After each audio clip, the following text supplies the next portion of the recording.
Λοιπόν, να προχωρήσουμε λίγο. Ο Βασίλης ο Διακονής, το ξέρετε όλοι, έχει μαζέψει ουσιαστικά την τεχνολογία που του εκτίμησε ότι θα προσφέρει στον καταράκτη. Okay. Καλημέρα και ευχαριστώ για την πρόσκληση. Η τεχνολογία, λοιπόν, νέα τεχνολογία που αφορά στα χειρουργεία του καταράκτη σε διάφορα επίπεδα. Δεν έχω καμία οικονομική σχέση με την παρουσίαση. Το έχω χωρίσει σε τρία. Το πρώτο είναι ότι οδηγούμαστε ίσως σε μια εποχή όπου με τα εγχειρητικά από το καταράκτη θα αποφεύγουν οι ασθενείς να χρησιμοποιούν κολλήρια τοπικά, ή αυτό θα θέλαμε τέλος πάντων. Το δεύτερο κομμάτι είναι ότι οι εταιρείες δημιουργούν μια πλατφόρμες διαδοχικές μία πίσω από την άλλη στα χειρουργεία του καταράκτη, από τη βιομετρία στο μικροσκόπιο, στο φακοθρύπτη, στο femtolaser, δηλαδή από την απεικόνηση μέχρι όλο το χειρουργείο. Και το τελευταίο κομμάτι αφορά στην εκπαίδευση. Στις ΗΠΑ το standard of care μετά το χειρουργείο του καταράκτη συμπεριλαμβάνει τρία οπωσδήποτε κολλήρια, το αντιβιωτικό, το στεροειδές και το μη στεροειδές αντιφλεγμονώδες, και καταλήγουμε σε μια διαδικασία λήψης τοπικών κολληρίων για περίπου ένα μήνα. Γιατί στις ΗΠΑ έχουν πρόβλημα με αυτό, έτσι, στην Ακαδημία, και τα συζητάνε? Πρώτον, είναι πολύ ακριβά. Δηλαδή, μπορεί να καταλήξει ένα ασθενής να αγοράσει αυτά τα τρία κολλήρια, να πληρώσει και μέχρι $400. Ίσως και λίγο κοντεύει δηλαδή και στο μισθό που παίρνει ο γιατρός για να κάνει το χειρουργείο. Το δεύτερο κομμάτι είναι στο compliance του ασθενούς, αυτό το μεγάλο πρόβλημα που έχουμε όλοι μας. Και το τρίτο είναι το πόσο ευτυχής είναι ο ασθενής να χρησιμοποιεί κολλήρια για τόσο μεγάλο χρονικό διάστημα, που και αυτό παίζει κάποιο σημαντικό ρόλο. Οδηγούμαστε λοιπόν σε κάποια ενθέματα. Το ένα είναι το Dexiq, είναι μια δεξαμεθαζόνη 9%, η οποία μπαίνει μετά το χειρουργείο. Την βλέπετε πάνω εκεί. Έχουμε κάνει και μια μελέτη γι' αυτό και έχει δείξει ότι τοποθετώντας το ένθεμα δεξαμεθαζόνης και μη χρησιμοποιώντας τοπικά στεροειδή, έχουμε το control της φλεγμονής το ίδιο καλά όπως τα χρησιμοποιούσαμε και τοπικά. Υπήρχε ένα θέμα και είχε παρουσιαστεί αυτό. Στην αρχή, μετά το χειρουργείο, το τοποθετούσαν ακριβώς πίσω από την ήριδα και κάποια περιστατικά έκαναν ατροφία. Ο καινούριος τρόπος λοιπόν τοποθέτησης του ενθέματος αυτούς πλέον είναι μέσα στην κάψα, και για να μην κινηθεί από εκεί, το τοποθετούμε στο optic haptic junction του ενδοφακού, για να παραμείνει σταθερό. Eluting IOLs, υπάρχει και ένα άλλο ένθεμα, το οποίο για να μην φύγει από τη θέση του, όπως βλέπετε, το περνάνε μέσα στο haptic του ενδοφακού. Είναι το occurring, είναι και το ρολάκι, και αντίστοιχα μανατζάρει το κομμάτι που αφορά στα μη στεροειδείς αντιφλεγμονώδη. Όπως βλέπετε, τα τοποθετούμε μέσα στο μάτι. Η κάθε εταιρεία έχει φτιάξει για το ένα φάρμακο, οπότε μπορεί να φανταστεί κανείς ότι θα βάζουμε τρία διαφορετικά πράγματα μέσα στο μάτι. Ίσως θα θέλαμε εδώ να ήταν ένα ένθεμα και όχι 2-3. Πάμε τώρα στο κομμάτι του καταράκτη. Η Alcon έχει παρουσιάσει το Argos, το οποίο είναι ένα swept source OCT βιομετρία, και η οποία έχει τρομερό repeatability και τρομερό precision, τρομερή ακρίβεια. Επίσης κάνει registration, το οποίο είναι εξαιρετικά σημαντικό, το registration πλέον στον καταράκτη, γιατί θέλουμε να διορθώσουμε αστιγματισμό. Και θα σταματήσω λίγο σε αυτό το κομμάτι, παρουσιάζοντας πάλι μια μελέτη σε 337 μάτια. Το λάθος του cyclorotation από την καθήμενη στην ύπτια θέση μετρήθηκε από 5,8 μέχρι 4,2 μοίρες, χωρίς εμείς να έχουμε καμία σχέση τοποθέτησης αστιγματικών τομών ή του τορικού ενδοφακού. Δηλαδή, από μόνο του το ότι ο ασθενής φεύγει από καθήμενη θέση σε ύπτια μπορεί να εισαγάγει ένα σφάλμα της τάξης των 18 μέχρι 33% στη διόρθωση του αστιγματισμού. Έχουμε λοιπόν ένα συγκεκριμένο πρόβλημα. Το registration, το πού είναι το μάτι στην καθήμενη θέση, έχει μεγάλη σημασία από αυτά τα μηχανήματα και πώς το χρησιμοποιούμε, και γίνεται με δύο τρόπους. Ο ένας είναι με τα limbal vessels και ο άλλος είναι με την ήριδα.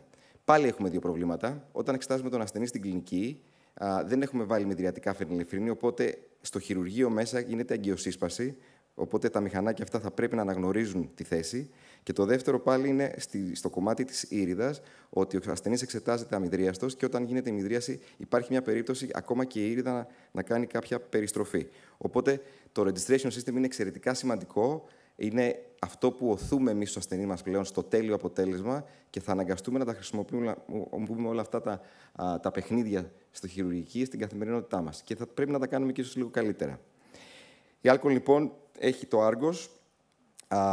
Έχει ένα femtolaser, το οποίο συνδέεται με το Argos και παίρνει την πληροφορία. Έχουμε digital marking για τις διορθώσεις του αστιγματισμού. Έχουμε το καινούριο μικροσκόπιο. Έχουμε μικροσκόπιο στο οποίο δεν έχουμε ουσιαστικά τα προσοφθάλμια, έχουμε μια 3D οθόνη απέναντί μας και έχουμε και το Centurion, το οποίο είναι η τελευταία τεχνολογία που αφορά στο κομμάτι της φακοτριψίας. Αυτά τα μηχανήματα τώρα όλα έχουν ένα integration. Θα πω ένα παράδειγμα. Το Argos μπορεί θεωρητικά να μετρήσει τη σκληρότητα του φακού, να δώσει την πληροφορία στο Centurion και να μην χαλάμε παραπάνω φακοθριψία, ενέργεια από όσοι θα χρειαζόταν για το συγκεκριμένο χειρουργείο. Εδώ θα δώσω ένα παράδειγμα στο visualization. Έχουμε βγάλει femto, second lasers, φακούς πολύ ειδικούς και πολυεστιακούς. Αυτό το οποίο δεν είχε προχωρήσει πολύ ήταν το πώς βλέπουμε εμείς το χειρουργείο.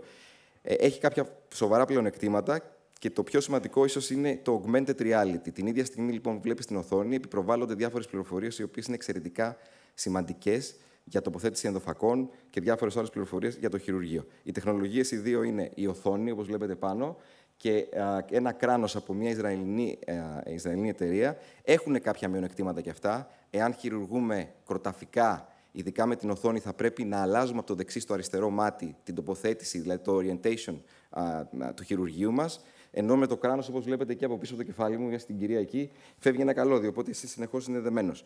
Παρ' όλα αυτά, σου προσφέρουν μία πλήρη εικόνα του χειρουργείου, δεν είσαι προσιλωμένος στο προστοφθάλμιο. Ίσως θα αποφύγουμε αυγενικά σύνδρομα και τραύματα που αφορούν στη στάση που έχουμε στο χειρουργείο και προσφέρουν σίγουρα και ένα καλύτερο τρόπο για να εκπαιδεύσουμε τους συναδέλφους μας. Η Zeiss παρουσίασε ένα καινούριο φακοθρύπτη, ο οποίος αυτό που προσφέρει το καινούριο είναι ότι έχει 4 αντλίες και ποιος είναι ο στόχος τελικά αυτής της διαδικασίας? Να μεγιστοποιήσουμε το χώρο από το ενδοθήλιο μέχρι την οπίστια κάψα. Είναι η ιστορία αυτή που ξεκίνησε ο Αμάρα Γκαρβάλ πριν πάρα πολλά χρόνια στην Ινδία, όπου τοποθέτησε στο infusion στο μπουκάλι ένα fish pump, το οποίο έβαζε αέρα μέσα στο μπουκάλι μας, πίεζε το υγρό προς τα κάτω, έτσι ώστε να έχουμε πολύ μεγάλο infusion. Βέβαια, δεν γίνεται έτσι με την τεχνολογία που έχουμε με τους καινούριους φακοθρύπτες. Αυτό το έχουν αισθητήρες, μετράνε την πίεση μες στο μάτι, μετράνε την εκροή από το μάτι, από τις τομές μας και προσπαθούν να διατηρήσουν έναν θάλαμο πάρα πολύ καλό για να αποφύγουμε τυχόν επιπλοκές. Πάμε τώρα στην εκπαίδευση. Μπαίνουμε σε έναν virtual κόσμο, από ό,τι φαίνεται, όπου η εκπαίδευση θα μπορεί να γίνεται ακόμα και στο σπίτι. Το Fidelis, λοιπόν, είναι μια τεχνολογία στην οποία, αν έχετε παίξει ποτέ με Wii, αν έχετε παιδιά στο σπίτι, βάζετε κάποια γυαλιά, τα οποία είναι VR, έχετε και 2 joysticks στα χέρια και με αυτόν τον τρόπο, με κάποια platforms και προγράμματα, μπορείτε να κάνετε ένα χειρουργείο καταράκτη ακόμα και στο σπίτι. Και όχι μόνο αυτό, να συνδεθεί και ο φίλος σας, ο άλλος χειρουργός, από τη διπλανή πόλη, από την άλλη χώρα, και να δείτε μαζί το χειρουργείο και να συζητήσετε εκείνη τη στιγμή live το πώς θα το έκανες εσύ. Ή θα το έκανα εγώ έτσι, βάλε πιο πέρα το χέρι σου. Να γίνεται δηλαδή μια εκπαίδευση από το σπίτι και πολύ πραγματική. Αυτό είναι το setup. Όπως βλέπετε, έναν υπολογιστή θέλεις, ένα VR σύστημα, ένα κράνος και τα joystick του Wii. Και γίνεται παιχνίδι στην πραγματικότητα. Τέλος, κάτι το οποίο σας αφορά πολλούς χειρουργούς, είναι η διαχείριση των βίντεο και πώς αυτά μπορούμε να τα χρησιμοποιήσουμε για να εκπαιδεύσουμε τους συναδέλφους μας. Ποιο είναι το μεγάλο πρόβλημα? Πού τα αποθηκεύεις? Το λύνει Zeiss αυτό στο cloud, στο σύννεφο. Οπότε, ανά πάσα στιγμή και ανά πάσα ώρα, όπου και να είσαι, μπορείς να έχεις πρόσβαση. Με ένα artificial intelligence πρόγραμμα μπορεί να κόψει τα βίντεο, έτσι ώστε να ασχολούμαστε μόνο με την καψιλόρυξη, να μην χρειάζεται να πηγαίνουμε μπρος-πίσω στο βίντεο για να δείξουμε κάτι, να τα κόψει από μόνο του και να κάνει και συγκρίσεις μεταξύ χειρουργών, να έχει δύο βίντεο παράλληλα από έναν νέο χειρουργό ή έναν πιο έμπειρο χειρουργό και να βλέπεις και την εξέλιξη των δικών σου χειρουργείων σε βάθος χρόνου. Οπότε μπαίνουμε σε μια διαδικασία και management των βίντεο και καλύτερης διαχείρισης της πληροφορίας την οποία θέλουμε να πάρουμε από αυτά. Σας ευχαριστώ πολύ. Βασίλη, ευχαριστούμε πολύ για την παρουσίαση. Νομίζω ότι έπιασες πολύ καλά τα σημεία.